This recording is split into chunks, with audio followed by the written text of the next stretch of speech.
There you go. We don't have to turn it on over Oh, well, you can actually do both as long as you got one.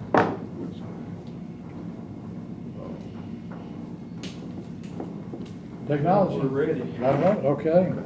I will call the meeting to order for September 11th, 2023. Do the roll call. Yes, sir. Mr. Anderson said he had a scheduling conflict and could not be here. Mr. Baird just called me or sent me a text, and he is tied up. Mr. Hardsmeyer? Here. Mr. Harris? Here. Mr. Isbell? Have not heard from him. Mr. McInnes? Here. Mr. Schaefer? Here. Ms. Templeton? there. Here. Mr. Wright? Have not heard from him. You have a quorum, Mr. Chairman. All right. And approval of the agenda. So Have a moved. motion? So moved. Second. All those in favor say aye. Aye. That's approved. Citizens delegations present. Is there any presentation for later? It'll be for later, yes, Yeah, sir, okay. with the approval of the committee, yes, sir. All right, no further on that. Approval of the minutes, I will have to abstain. I was not present for the last. I don't think the minutes were included in the packet though, were they? They should have been with the email, yes, sir. I missed that then. Is everybody ready to vote on that? I'll abstain. To have a motion for the motion second. All those in favor say aye. Aye. I abstain. All right, that's approved. Financial report. Okay, if you take this and look, you'll see that we've spent like 14% of our budget. If you look over on the one that says balance sheet, in LGIP, we've got $781,000. In the bank, we've got $3,955,661, a total of $4,736,781.30. All right, any questions? Have a motion for approval? Motion second. Second. All those in favor say aye. All right, passes unanimous. Aye. All right. County Mayor's report. No report. No report. Moving on. ECD Director's report. Yes, sir. All right, a couple things want to bring to your attention. We have hired Rich Shockley as our system administrator, and he is here today. So want to bring him by and introduce him officially. I sent you all an email about him a few weeks back, introducing him. So he's already jumped in head first into our IT, and he says it's a piece of cake and a cakewalk there. So he's not worried about it a bit. More like it. So the DP was cold. Yeah, huh? it was cold, yeah. So- It's all right though. That's good, that's good. No, he has jumped in and learned a lot. So we've got him with Robert a little bit, Ken Smithers on the CAD side, and with Infranet our network partners there. So you certainly learned a lot. So glad to have him on board. Important position, we appreciate it. Certainly glad to have somebody there full time and can tend to the needs. So we're thankful for that. Tina is coming up in a couple of weeks in Murfreesboro, and if anybody is interested in going, I can still get you in there. So I know I've heard from one that wants to go, so if anybody else wants to go, let me know and I can get you in. That's the 26th. Okay. 24th. 24th? It's Monday, Tuesday, and Wednesday. Okay. Yes, sir. So you can do day passes or the whole week, whichever one you want to go with there, so just let me know. So. Okay. Our AVPN connection through AT&T, I've talked about this a few times. This was paid for by the state. They contracted with AT&T to give you 2 hard lines into the center and a third connection via FirstNet Wireless for 911. So that was finally implemented, went live on the 22nd of August. During testing, it's pretty neat to see. Of course, I'm a geek like that, but they had a 911 call going. They pulled the plug to the hardwire connections, and still through FirstNet Wireless, they were able to maintain that 911 call. So That's awesome. pretty fortunate to have that as well. That's So pretty good. That's in line. As far as GIS goes, Crystal is going through and she's updating the structure types across the county. Of course, having, I don't know how many structures we have in the GIS system, but there are thousands. So she's painstakingly going through that and making sure that those are all up to date and correct. Just a few more numbers there, just for whatever it's worth. We go through a ticket system now through the county, and so we can keep track of all of our address requests. We can keep up with any address changes, anything at all basically that comes in from the public. The only thing that we don't keep up with too much is if somebody calls in and asks for a confirmation of an address. For instance, if Cumberland Electric calls up and they want to verify an address, we send them a letter, and if the city of Gallatin wants to confirm something for permits, we can send them a letter that way. So we don't keep up with those. But on average, we're taking in about 59.4 tickets per month. The last 60 days, we did 129. So just a couple of numbers there to throw out at you that we are keeping up with some statistics, and we're certainly busy during the week when we don't have those tickets. And that is all of my report, Mr. Vice Chairman. All right, any questions? All right, ECC Director's report. Have any word? Miss Davis was going to come over and she was supposed to give me her report. She got caught at the last minute and I don't have that. I know that she hired 5 or 6 folks. I believe they started today. I think turnover is about average, so I don't think that she's lost a lot, but she has hired, like I said, 6 folks that started today. I think she's maybe looking to extend an employment offer to 1 more, I believe. Nothing else big on the ECC front.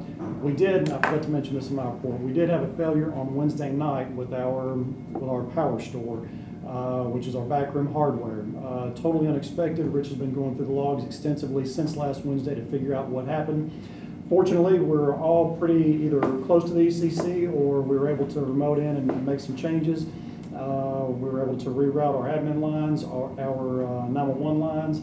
Of course, made all the notifications to the client agencies, and we were down for about 45 minutes for CAD, admin, and 911 phones. I got those back up, and we've been in contact with Infonet as well, trying to figure out what's going on here. The piece of equipment that we think is the cause of it is a new piece of equipment. It's only been in for about a year, so that should be handled by Dale if there's anything that is structurally wrong with it and can be fixed. So we are in the process of making sure that gets corrected. And other than that, I don't think that the ECC had any other report. All right, very good. Moving on to old business, CAD RMS update. I have a vendor coming in tomorrow, Caliber. We saw them at the APCO conference. I'm sorry, the APCO conference in Nashville. They look pretty decent, so we wanted them to come in and give us a demo so we can see what they look like. They're coming in tomorrow. We have a meeting with the CAD and RMS committee on Thursday, so we'll evaluate what the committee would like to do, and of course we'll bring that back to you and give you an update there. And if it's where we're going to ask to move to a different vendor, then we'll certainly ask for your approval there. So nothing else as far as the CAD and RMS update. Any questions? All right, moving forward to new business, console management system and CSOF upgrade. Yes, sir. So if it pleases the committee, I asked Brad Adams with Comtech to come in. Brad, if you don't know, Comtech has been the administrator of our radio system for several years countywide, and they still continue to maintain our consoles and radio system at the ECC.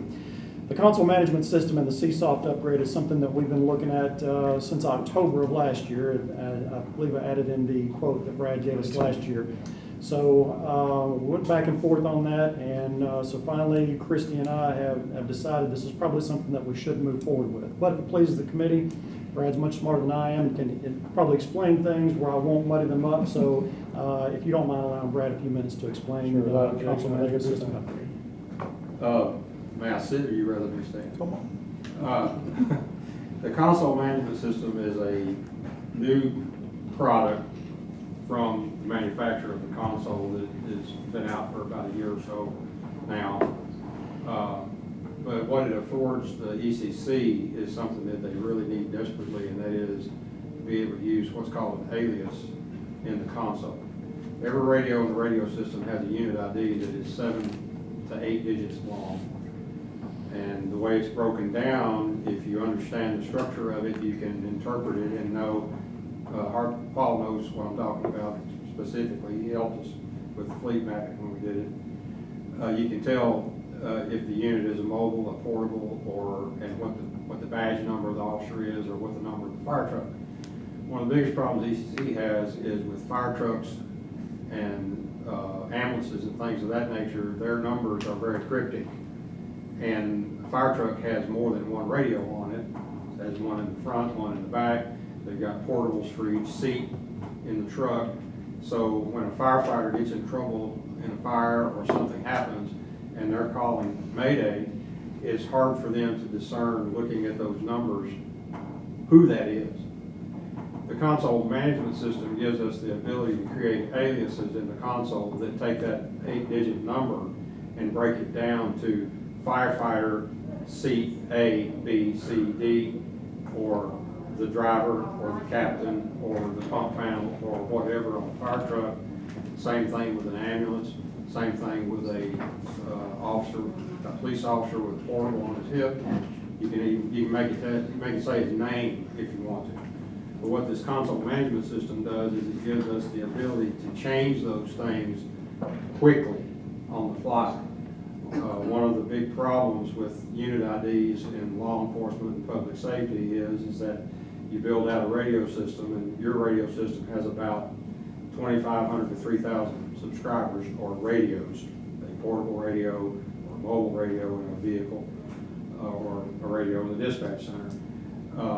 So you program all those unit IDs to mean something when you build the system.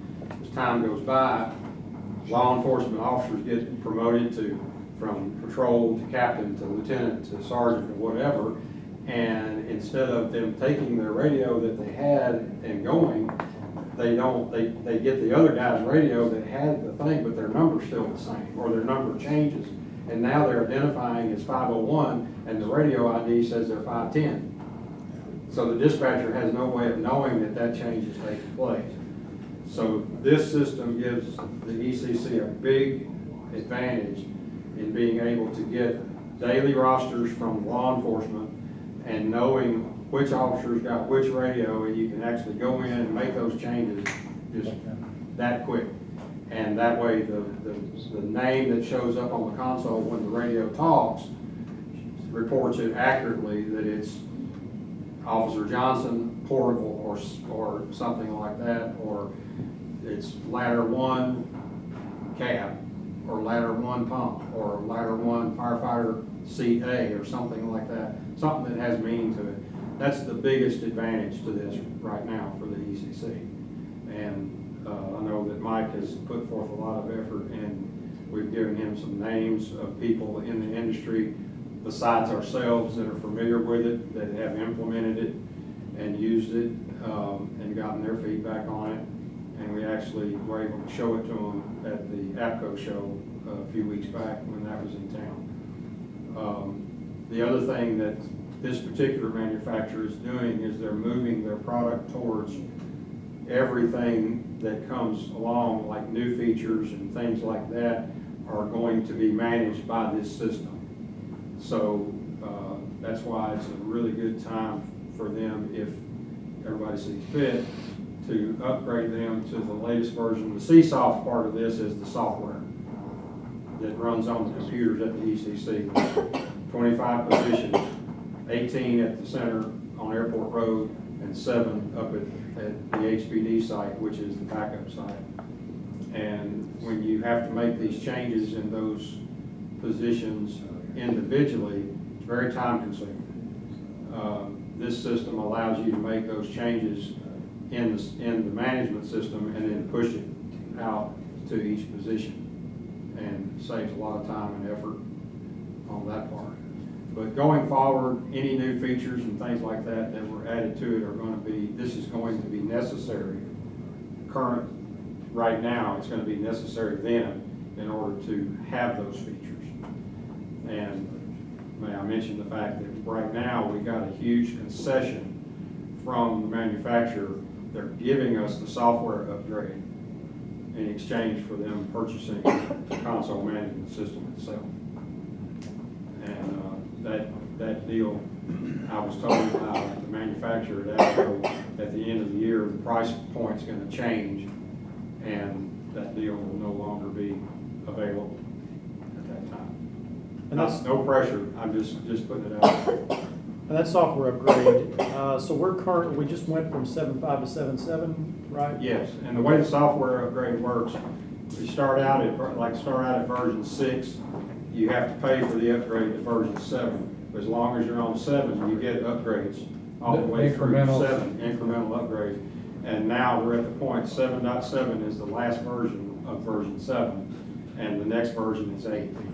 So you're supposed to buy it, but I talked to the manufacturer when we were trying to do the pricing on this, and told them, I said, they got a lot of seats, they've been a faithful customer, they maintained their faith, they're using the product, so I think you need to help them out. And so they offered to give us the software upgrade to version 8 at no cost if they purchase the CMS. So the quote that Brad gave us, which most of it, only 10% of it is context fees, but everything else total is $60,583.20 for CMS and the CSOFT upgrade. Might add one other thing about this too. In that system, since you have the two sites, it's a redundant system. So there's a server that lives at the ECC and there'll be another one that lives at HPD. They are both talking to each other. So if this one down here fails, this one up here takes over, or vice versa. And if something happens to the ECC and it becomes a smoking hole in the ground, you can still manage the consoles and things that are at the other place with what's there. So it is fully redundant. Good point, good point. Looking for a motion. So, yes, I'll tell you what, if I can get the motion, I want to explain one more thing. Yes, sir. So moved. Second. Thank you. You appropriated $50,000 for us to get new cameras a few months ago. In talking to Christie, we would much rather have this than the cameras if that's an either-or thing. So if the committee pleases, we would like to take that $50,000 that you appropriated for cameras, put it towards this, then of course add $10,583.20 so we can purchase this. And then we'll forego cameras and we'll work on that next year. Next year's budget? Yes, sir. Okay. As money Did we is. get a pretty good sum back for the sake of this time? We did, I can tell you exactly if I can find that. Well, any other time, excess fund balance, $43,177 is what we got that was not anticipated. And then of course the other excess part was $245,294. So roughly close to $289,000 is what we got in excess of funding in the 23 fiscal year that we had not planned on. Yes, sir. So they should pay. It'll pay for it. Oh, Yes, yeah. sir. Yes, sir. So any other, we got a motion and a second approved, so any other questions, or do you have any? Just to, based on what I just had suggested, just need to know if you'd rather do that, take that $50,000 from the cameras and put it towards this and add $10,583.20. What's your input as far as your comfort level, as far as spending with what your allocation is in your budget? And looking at that next year, what's your recommendation from your perspective as director? So this would be new funding, this would be new money that we've add to the budget, but, and I will also ask Ms. Templeton on this, I think we're in pretty good shape financially, and we didn't spend our budget last year, and I don't anticipate it this year either, so. You think we'd have trouble if we pay for both of them now? I ain't got something wrong. I don't think so. The cameras are what they are, and I mean, while they're not as good as what we would like to have, I think this would help the dispatcher so much more, would help the whole agency on a day-to-day basis that we could actually see. On your priority level, this is obviously CMS and the upgrade is our priority over the cameras, yes, sir. Yes, sir. Well, I certainly move forward with the motion that was on the floor was to take the 50,000 allocate. If that's what the motion, unless you want to withdraw and add this motion. That's less than 50,000. So you take the 50's already allocated for the cameras, take 10, whatever, from fund balance, and then. Correct, yes. So in that case, a new $10,583.20 in appropriation, yes. Would have to be appropriate. That's the motion on the floor. Yes. Any other questions or conversation or debate? All right, all those in favor? Aye. Opposed? That passes unanimous. Thank you.